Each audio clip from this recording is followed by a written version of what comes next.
नमस्कार भाइयों,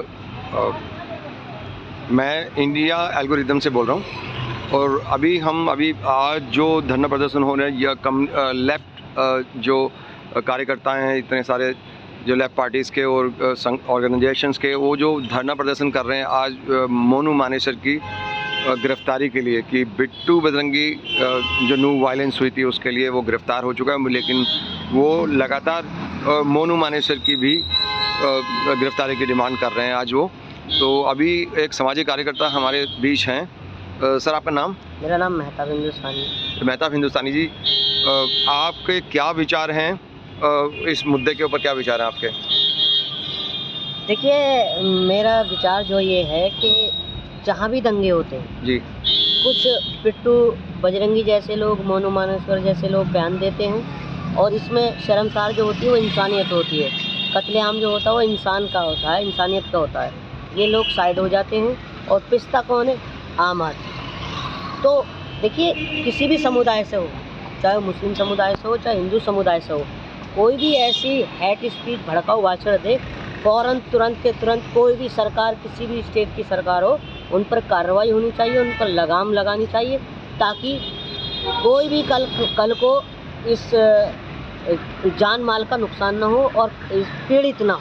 चाहे वो किसी भी धर्म के हो, चाहे किसी भी जात के हो, उससे फ़र्क नहीं। जो समाज में नफरत फैलाते हैं या दंगा फसाद की चांस होती है, पूरे आम जनता ही उससे परेशान होती है, उसके बाद में वही शिकार बनती है। जी जी। तो आप अभी बिट्टू बजरंगी तो अरेस्ट हो चुके हैं, वो अभी उनकी वीडियो भी वायरल हो रही है, उनको किस तरह से पुलिस ने पकड़ा। तो अभी जो आज काफ़ी सारे कम्युनिस्ट जो विंग है, तो विचारधारा वाले लोग, उन्होंने मोनू मानेसर की भी गिरफ्तारी की डिमांड करी है इसके अंदर। तो जो जुनैद नासिर केस जो था, जुनैद नासिर, हाँ जुनैद नासिर, तो उसके अंदर भी जो भिवानी वाला जो था कांड, तो उनको जिंदा जलाया। हाँ, जिंदा जलाया। तो उस केस के बारे में अगर ये कहा जा रहा है कि उनके उस केस के सिलसिले में इनको अरेस्ट करा जाए, ये अभी आज काफ़ी प्रदर्शन हुए हैं पूरे दिल्ली के अंदर।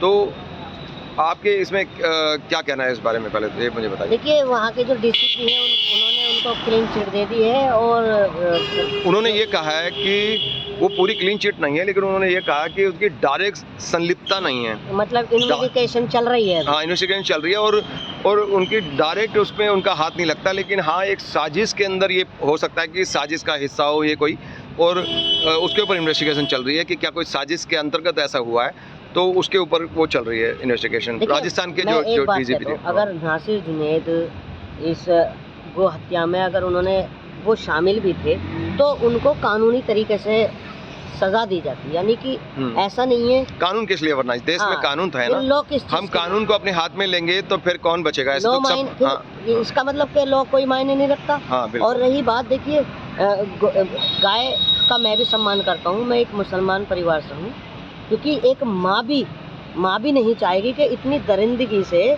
किसी को जिंदा जलाया जाए। कहाँ का इंसाफ है? तो इसी चीज़ से हिंसा भड़कती है, दंगे होते हैं। हाँ, कोई अगर किसी ने क्राइम करा है तो उसमें पुलिस है, वो इन्वेस्टिगेशन करे, उनको सजा मिलनी चाहिए। कोई भी आदमी अपराध करता है इस देश में, हाँ, किसी भी राज्य में हो जाए, हाँ।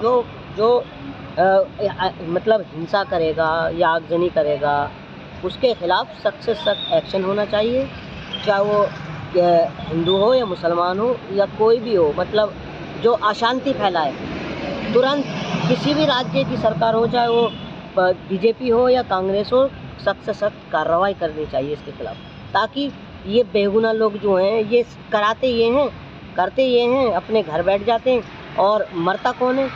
बिल्डोज़र किसके घरों पर चलता है? गरीब इंसानों। आप मुझे एक बात बताइए, आप मेरे एक मारोगे, दो मारोगे, तीसरी बार मैं आपका हाथ पकड़ लूँगा, मैं भी अपना बचाव करूँगा ना। तो जो बुलडोजर से जो तोड़े थे लोगों के घर, जो भी तोड़े थे वहाँ पे, तो वो कोर्ट ने वापस तो कर बोल दिया कि उन्होंने क्या कहा कोर्ट ने? देखिए, कोर्ट को भी पता है, कोर्ट को भी दिखाई दे रहा है कि नाजायज़ बुलडोज़र चलाए जा रहे थे, और उन्होंने इसका कोर्ट ने वापस ये कहा है कि वहाँ की सरकार दोबारा इनको बना कर दे, क्योंकि बिना जानकारी के, बिना कार्रवाई के ऐसा नहीं होना चाहिए। आँख बंद करके एक डेमोक्रेसी के अंदर सही नहीं है कि आँख बंद कर किसी को भी गुस्से में किसी को भी तोड़। आप जांच कराइए, हाँ, जांच कराइए, दोषी निकले तो आप करिए पूरा काम। ऐसा नहीं है कि खाली एक समुदाय को टारगेट कर रहे हो आप और आपने बिल्डोजर चलवा दिया। तो कहीं ना कहीं हमारी सरकार तो सरकार तो ये भी बोल रहे हैं सरकार के कि उनके खिलाफ में वो अनऑथराइज थे, ज़्यादातर जो बने हुए थे अनऑथराइज बने हुए थे। हमने कानून की एक लिमिटेशन के अंदर ही एक्शन लिया है। सरकार जो कहती है, सरकार के नुमाइंदे कहते हैं कि हम तो ये देखा कि जो अवैध थे उनको तोड़ा है, हर किसी का घर नहीं तोड़ा, हर आप किसी का मुझे एक मकान बात बताइए, अनऑथराइज पहले क्यों नहीं थे? दंगे के बाद ही क्यों हुए? पहले जांच क्यों नहीं की आपने? और रही बात इस दंगे की, ये इन चीज़ों से हमारा देश पीछे, बहुत पीछे जा रहा है। अब वो कहते हैं कि अगर हमें नहीं पता था तो अब पता है, तो ये तो कोई लॉजिक नहीं होता है कि अगर अब हमें पता लग गया तो हम एक्शन नहीं लेके आ। वो ये कहते हैं कि अगर अब पता लग गया तो गैर कानूनी तोड़े, हमने कोई लीगल को नहीं तोड़ा है, किसी भी जो वेद है उसको नहीं तोड़ा किसी के। हाँ, मुझे ये बताइए, आपको ये लगता है कि ये किसी समुदाय के विरोध में एक डिस्क्रिमिनेशन है, भेदभाव वाली नीति के अंतर्गत हो रहा है? मैं आपसे सिर्फ ये पूछना चाहता हूँ, अगर वो गैर कानूनी थे फिर कोर्ट ने उनको क्यों दोबारा आदेश बनाने के लिए किया? ये भी एक लॉजिक है। हाँ, ये बात आपकी मानने की। अगर मैं किसी उसका समर्थन नहीं कर रहा हूँ, कोई गलती करेगा वो भुगतेगा, चाहे वो हिंदू हो, मुसलमान हो, सिख हो, ईसाई हो, जो देश में अशांति फैलाएगा वो भुगतेगा और उसके खिलाफ सख्त से सख्त कार्रवाई होनी चाहिए, चाहे मैं क्यों ना हूँ, मैं ही क्यों ना हूँ। तो कोर्ट ने तो शायद यही बोला कि जब तक इन्वेस्टिगेशन ना हो जाए, जब तक ये प्रूव ना हो जाए कि वो गिल्टी हैं, सही कहा, अपराधी हैं, तब तक आप कैश आंख मत करके तो एक्शन नहीं ले सकते। और कहीं ना कहीं मैं इस मामले में जो हरियाणा खट्टर सरकार है उसको कहीं ना कहीं बहुत बड़ी कमी मानता हूँ कि अगर वो काश पहले ही इतना बंदोबस्त हो जाता तो ये हो सकता है जान या माल का नुकसान भी ना हो। तो आपको लगता है कहीं ना कहीं सरकार की जिम्मेदार कमी है या उनकी गलती है? जिम्मेदार है, गैर जिम्मेदार ना। उनका वो नहीं सुना था बयान कि हम हर किसी को सिक्योरिटी नहीं दे सकते। आप मुझे बताइए कि आप सबके वोट नहीं लेते क्या?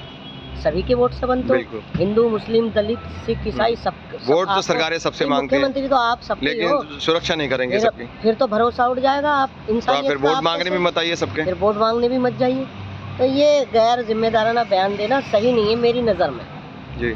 तो अच्छा, एक बार और मैंने पूछनी है सर आपसे कि आपको ये लगता है कि ये इन तमाम जो आज अभी जो परसों की शायद वो रील है जो दिखाई है उसमें मीडिया के अंदर, जो वो बिट्टू बजरंगी जब अरेस्ट हुआ है तो उसके बाद में आपको ये लगता है कहीं ना कहीं कि इसकी वजह से और दंगे भड़क सकते हैं? कि उनकी काफ़ी फ़ैन फॉलोइंग है, आप देखते होंगे कि फेसबुक पे भी, और उनके चाहने वाले या उनके मित्र या उनको फॉलो करने वाले हर किसी के होते हैं, उनके भी काफ़ी सारे हैं। तो आपको लगता है कहीं ना कहीं क्या ये समाज के अंदर एक लॉ एंड ऑर्डर का प्रॉब्लम क्रिएट कर सकता है अगर उनके फॉलोअर्स रोड पे उतर आते हैं, जैसा कि उन्होंने जो भी बयानबाजी करी उसके बाद बहुत लोग पहुंचे, उसके बाद ही लड़ाई झगड़े शुरू हुए वहाँ पे, राइट? तो वो दोनों पक्ष से थे, उनकी तरफ से भी थे। कई एक जुनेद था या कौन था, वो पाकिस्तानी यूट्यूबर है, वो भी अपने आप को मेवात का बता के पाकिस्तान से ही वीडियो भेज रहा था। ऐसे ही लोग तो फायदा उठाते हैं, वही बाहर के लोग, बिल्कुल। तो लेकिन हमारे देश में भी हमें भी सोचना चाहिए कि अपने देशवासियों ताकि कोई तीसरा हमारा फायदा ना उठाए। बिल्कुल। तो आपको लगता है कहीं ना कहीं इस तरह की बयानबाजी से या फिर इस तरह की बात से जब इतने लोग आ सकते हैं, तो आपको लगता है कि उनके अरेस्ट होने के बाद में आपको लगता है ऐसी कोई हिंसा भड़क सकती है या कोई उनके फॉलोअर्स कोई law and order problem create कर सकते हैं? देखिए, मेरी बात सुनिए, अभी मैंने कल न्यूज़ पे सुना था कि जो हिंदू वाहिनी दल है, विश्व हिंदू परिषद है, उन्होंने पल्ला झाड़ लिया है कि हमारा उनसे कोई लेना देना नहीं है। अच्छा, उनसे आप बोल दें कि हमारा लेना नहीं। बिट्टू बजरंगी से, बिट्टू बजरंगी जो है वो मैं हिंदुस्तान से हूँ, वो भी हिंदुस्तान, वो भी मेरे भाई हैं। मैं सिर्फ आपके चैनल के माध्यम से मैं यही संदेश देना चाहता हूँ कि आप ऐसे लोगों के, राजनेताओं के भड़काने में ना आए, ताकि आप कहीं फंस जाएं तो कोई भी अपना पल्ला झाड़ लेता है। और पिस्ता कौन है? मेहताब हिंदुस्तानी जैसा या बिट्टू बजरंगी जैसा। तो जज्बात में आके नहीं, आपने तो कभी किसी के खिलाफ गलत बयान नहीं दिया, कभी किसी के साथ में ऐसी बात नहीं की।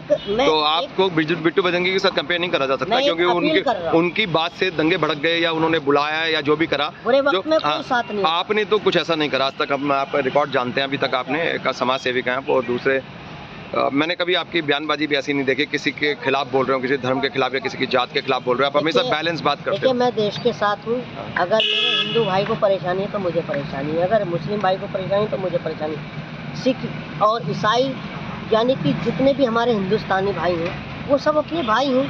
आप मुझे एक बात बताइए, क्या बिट्टू बजरंगी का लाल रंग नहीं है खून का? क्या मेरा खून लाल नहीं है? अलग अलग है। ये लोग हमें जो बांटते हैं, नेता लोग बांटते हैं, पॉलिटिशियन बांटते हैं, सिर्फ अपनी कुर्सी के लिए, अपने वोट बैंक की राजनीति वोट के लिए। बैंक के लिए। जनता आज को देख लड़ाते हैं, लीजिए- खुद इलेक्शन लड़ते हैं, आज- जनता को लड़ाते हैं, जीत जाते हैं और उसके बाद बाय बाय पल्ला झाड़ लेते हैं। बिल्कुल, खत्म आज कहानी। देख लीजिए बिट्टू बजरंगी का साथ कोई भी नहीं खड़ा हुआ। उन्होंने जज्बात में आया, उन्होंने सोशल मीडिया पर बोला, जबकि उनको नहीं बोलना चाहिए। क्योंकि उनको लगता है कि मुस्लिम वोट चले जाएंगे, तो उन्होंने गिरफ्तार भी करवा दिया उन्होंने। ये सिर्फ इलेक्शन पॉइंट होते हैं और कुछ नहीं है। अब उनको क्या, उनके घर वालों को भी परेशानी होगी और उन्हें भी परेशानी होगी। तो कहीं ना कहीं देखिए, इन दंगों से भी पूरा देश जो है, देश को भी नुकसान होता है और भाईचारे को भी नुकसान होता है। तो अभी क्या लगता है आपको, उनकी वजह से कोई दंगे फसाद के चांस हैं? जो कि लगता है काफ़ी लोग सोच रहे हैं कि ऐसे पॉसिबिलिटी हो सकती है। अगर सरकार ने पल्ला झाड़ दिया, लेकिन उनके जो फॉलोअर्स हैं उन्होंने पल्ला अब शायद ही झाड़ा हो, आपको लगता है कि उनके फॉलोअर्स ने भी पल्ला झाड़ दिया होगा, या कोई इस तरह की घटना हो सकती है हिंसा की? देखिए सरकार की जिम्मेदारी बनती है, ताकि जो हो गया वो हो गया, जो बीत गया सो बीत गया। वो सरकार कर सकती है पल्ला झाड़ के, जो बीत गया जो बीत गया, लेकिन मैं उनके फॉलोअर्स की बात कर रहा हूँ। क्या उनके फॉलोअर्स मैं से यही कहना चाह रहा हूँ हाँ। कि ऐसा नहीं होना चाहिए, ताकि आगे को कोई बात हो या दंगा भड़के। इसलिए एक्शन में रहे हमारा प्रशासन भी और सरकार भी। तो अभी जो जनता डिमांड कर रही है कि मोनू मानेसर भी अरेस्ट होना चाहिए, उसके बारे में क्या विचार हैं आपके? क्या कहा, रिपीट कीजिए दोबारा। अभी जो जनता, अभी आज दिल्ली के अंदर बहुत सारे प्रदर्शन हुए हैं लेफ्ट विंग के द्वारा, तो स्टूडेंट्स हैं उसमें बहुत सारे, और जो सामाजिक कार्यकर्ता भी हैं, उन्होंने डिमांड करी है कि मोनू मानेसर भी गिरफ्तार होना चाहिए। उसके बारे में, क्योंकि वो रह गया तो दो के ऊपर था खाली, बिट्टू बजरंगी और मोनू मानेसर भाई, इसके वो बारे में क्या? किसी दल से या किसी विपक्षी पार्टियों से नहीं है, वो जनता है जिन्होंने सहा है इस चीज़ को, और हो सकता है वो सही हो। तो वो डिमांड कर रहे हैं कि वो भी जल्दी से अरेस्ट होना चाहिए। हाँ बिल्कुल होने चाहिए। तो आप समझते हैं कि जो न्याय है वो संविधान के दायरे में और कानून की परिधि में होना चाहिए, कोई किसी को भी कानून को अपने हाथ में लेने का अधिकार नहीं है? देखिए, कोई भी हो, चाहे देश का प्रधान हो या देश का कोई भी, मतलब कोई भी किसी ओहदे पर बैठा हो, संविधान से ऊपर नहीं हो। संविधान से कोई ऊपर नहीं है। और देश जो चलता है भाईचारे से चलता है, देश कट्टरता से नहीं चलता। ये इसका जो ना, अभी आपने कहा कि पाकिस्तान का वो नूका बनकर, हाँ, बाहर के लोग मजे ले रहे हैं यहाँ पे, और क्या। तो इसका फायदा कौन उठा रहा है? हमारे देश में आग लग गई, आप आपस में लड़ रहे हैं हमारे देश के लोग, तमाशा देख और रहे वो हैं। लोग यूज कर रहे हैं उस चीज़ को, मजा ले रहे हैं। आग लगा दी उन्होंने। बस हाँ मैं अपनी इन्हीं बातों के साथ अपनी बात खत्म करूँगा। ठीक है, धन्यवाद सर, बहुत बहुत शुक्रिया।